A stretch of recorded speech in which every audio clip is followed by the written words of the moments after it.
Secara bahasa, hiperaktif artinya aktivitas gerak yang berlebihan atau lincah yang berlebihan. Dalam istilah lain yang biasa digunakan oleh para praktisi, hiperaktif dikenal dengan istilah ADHD.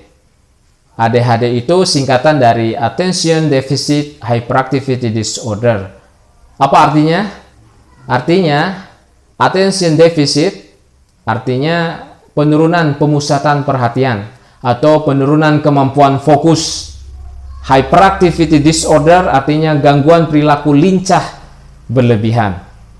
Maka dengan demikian, secara istilah hiperaktif adalah gangguan perilaku lincah berlebihan yang tidak terkendali sehingga menyebabkan seorang anak kehilangan kemampuan fokus di dalam beraktivitas. Kemudian, ciri-ciri seorang anak mengalami gangguan perilaku hiperaktif. Yang pertama, anak menampakkan perilaku lincah yang tidak terkendali. Ibu bapak yang saya hormati, anak hiperaktif itu lincahnya tidak terkendali. Kalau dia lagi muter, lagi lari ke sana kemari, kemudian disuruh berhenti, disuruh duduk oleh gurunya, oleh orang tuanya, maka anak ini tidak mau berhenti. Dalam durasi waktu lama, setengah jam, 1 jam, 2 jam, dia terus bergerak tanpa bisa dikendalikan. Nah, kalau kita menemukan anak yang lincah, tidak bisa dikendalikan seperti yang saya sebutkan tadi, maka itu lincahnya lincah hiperaktif. Ya, itu ciri yang pertama. Jadi anak menampakkan perilaku lincah yang tidak terkendali. Kemudian ciri yang kedua, anak mengalami kesulitan untuk fokus dalam beraktivitas. Anak hiperaktif itu susah fokus dalam menyelesaikan satu tugas, aktivitas. Jadi kalau dia bermain, mudah berpindah-pindah, tanpa ada satu pun mainan yang dia selesaikan. Misalnya kalau lagi main puzzle, belum lama dia pindah lagi main papan kayu geometri. Belum lama pindah lagi, pindah terus. Tanpa ada satupun mainan yang dia selesaikan. Jadi memang susah fokus. Dalam segala aktivitas, dia susah fokus. Maka itu ciri yang kedua, yaitu anak mengalami kesulitan untuk fokus di dalam beraktivitas. Jadi itu dua ciri seorang anak yang mengalami gangguan perilaku hiperaktif. Yang pertama, lincahnya tidak terkendali. Yang kedua, kesulitan fokus di dalam beraktivitas. Kemudian, kenapa sih seorang anak bisa menampakkan perilaku hiperaktif? Susah dikendalikan, susah fokus. Salah satu penyebabnya adalah karena adanya energi tenaga yang berlebihan di dalam diri anak. Jadi anak hiperaktif itu energinya 2 kali lipat atau berlipat-lipat melebihi anak yang lain. Jadi bawaannya ingin gerak terus. Di saat anak yang lain sudah capek beristirahat, tapi anak hiperaktif ini bawaannya ingin bergerak. Bahkan banyak yang pada malam hari mereka tidak tidur, begadang terus bergerak. Walaupun itu jam tidur. Sampai jam 12 malam, bahkan ada yang sampai dini hari mereka tidak tidur, terus bermain. Kenapa? Karena memang cadangan tenaganya, cadangan energinya itu terlalu banyak, sehingga mendorong dia untuk terus bergerak, beraktivitas, bermain. Itu penyebab seorang anak bisa mengalami gangguan perilaku hiperaktif. Kemudian cara menangani anak hiperaktif. Beberapa cara yang bisa kita lakukan di dalam menangani anak yang hiperaktif. Yang pertama, mengajak anak kegiatan berolahraga. Beberapa jenis kegiatan olahraga yang disarankan, misalnya kegiatan renang, kegiatan mendaki gunung, kegiatan lari atau jogging, kemudian kegiatan bermain drum, dan lain sebagainya. Sebetulnya banyak, cuman yang disarankan itu yang saya sebutkan yang tadi ya. Nah, ibu bapak yang saya hormati, kegiatan berolahraga untuk anak hiperaktif itu dapat memperbaiki gangguan perilaku hiperaktif pada anak.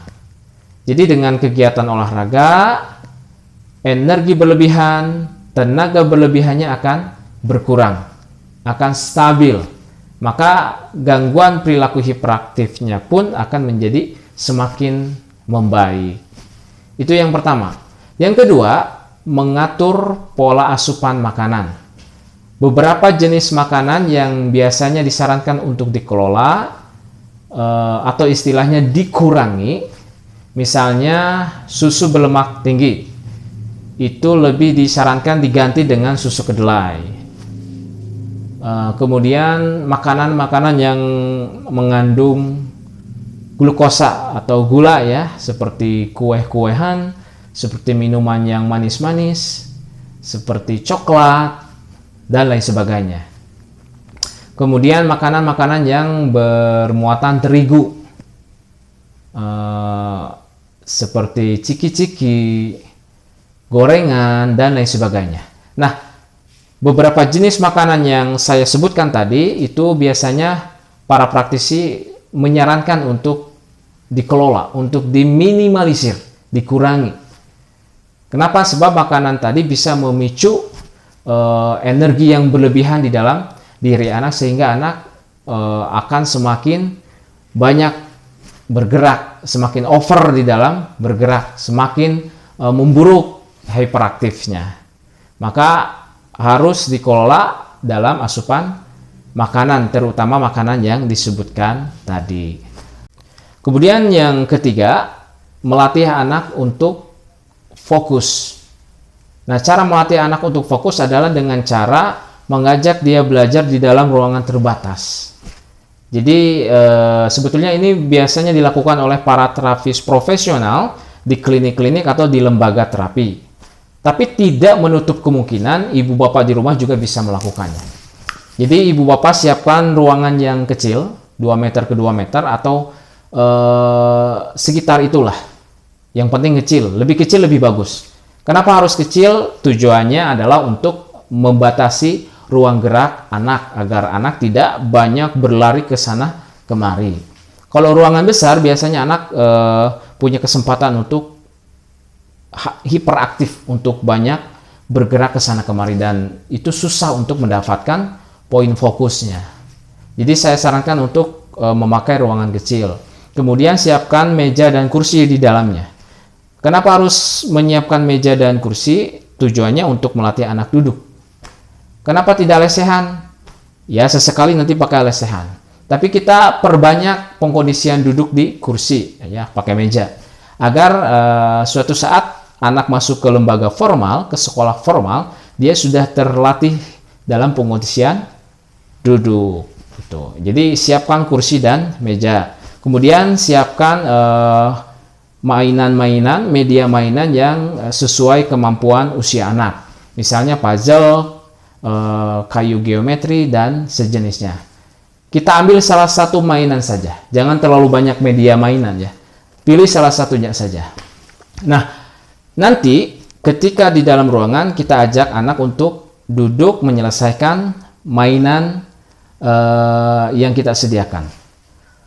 Tetapkan durasi paling sedikit, misalnya 10 menit dulu. Hari ini 10 menit, besoknya kita tambah durasi 5 menit, besoknya tambah durasi lagi. Besoknya lebih lama lagi di dalam belajarnya. Tapi untuk pertama-tama kita tetapkan durasi paling sebentar dulu. Boleh 5 menit dulu, boleh 10 menit dulu. Nah, nanti ketika belajar, selama durasinya belum habis, maka kita jangan mengizinkan anak untuk keluar ruangan. Mau dia mau belajar ataupun dia tidak belajar, pokoknya jangan keluar ruangan. Selama di dalam kita rayu terus. Kalau dia tidak mau belajar, kita rayu terus sampai durasi beres. Syukur kalau mau belajar. Kalau nggak mau belajar, rayu terus. Nah, dengan pelatihan fokus di dalam ruangan terbatas ini poin yang bisa kita dapat adalah anak akan terlatih fokus. Itu yang pertama. Kemudian anak akan terlatih mengikuti aturan, patuh pada aturan, dibatasi, patuh pada regulasi. Nah, jadi seiring berjalannya waktu, sering dilatih, maka pada saatnya anak akan terbiasa dengan aturan, tidak sembarangan untuk berlari ke sana kemari, tidak sembarangan untuk keluar ruangan. Kenapa? Karena terbiasa kita berikan aturan di dalam ruangan terbatas tersebut. Itu tujuan dari kegiatan pelatihan fokus pada ruangan terbatas. Itu 3 cara di dalam menangani anak yang hiperaktif. Semoga bermanfaat.